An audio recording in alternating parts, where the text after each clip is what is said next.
There is a kind of experience that rarely gets talked about, not because it's rare, but because it doesn't fit the story we're used to telling. It's the experience of watching love happen everywhere around you while your own inner world stays quiet. You're not alone. You're not isolated. You're simply not in it. You listen when people talk about their partners. You notice the way their voices soften, the way their attention shifts. You understand the language of love well enough to describe it, explain it, even give advice about it. But when it comes to your own life, there's a strange distance.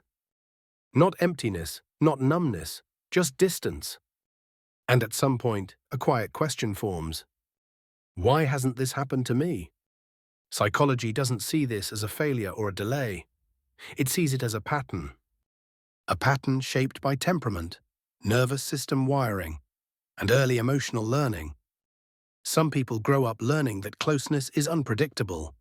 Affection arrives inconsistently, disappears without warning, or comes with emotional cost. Nothing dramatic has to happen, no obvious trauma. Just enough instability for the nervous system to learn one rule early on: stay self-contained. As adults, these people often appear independent, thoughtful, emotionally steady. They can connect, they can care, but their inner world stays protected. Love, especially the kind that involves losing control, doesn't feel inviting. It feels risky. There's also something less visible at work. Not everyone experiences emotions in sharp, recognizable categories. For some people, feelings arrive quietly, blend together, or take a long time to register. Affection, attachment, comfort, curiosity, they overlap. They don't announce themselves clearly. So while others talk about falling in love, these individuals experience something slower and less dramatic, a gradual presence, a steady familiarity. And because it doesn't match the cultural image of love, it often goes unnoticed even by the person feeling it. Culture doesn't help with this. We glorify intensity. We celebrate obsession, urgency, emotional highs and lows. Love is portrayed as something unmistakable, overwhelming, and impossible to miss. So if your inner experience doesn't look like that, it's easy to assume something is missing. But psychology doesn't define love by volume or speed. It defines it by regulation, safety, and emotional integration. For some nervous systems, calm isn't the absence of love, it's the condition that allows love to exist at all. It's also important to say this clearly. Not everyone is meant to experience romantic love in the same way or at the same depth.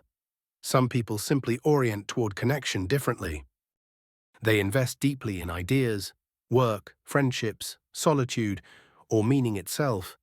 Their emotional energy doesn't rush outward, it settles inward. That doesn't make them incomplete. It makes them internally organized. If you've never been in love, it doesn't mean you're late. It doesn't mean you're broken. And it doesn't mean something is wrong with your capacity to connect. It may simply mean your system moves carefully, that you don't bond through intensity. That closeness, for you, requires safety before surrender. And if love does arrive one day, it likely won't feel explosive. It will feel quiet, grounded, almost ordinary. Which, for your kind of mind, is exactly what real connection feels like. You don't need to chase a story that doesn't fit you. You don't need to force an experience just to prove something. Your inner world isn't empty, it's contained. And sometimes, the most meaningful things don't announce themselves loudly. They wait,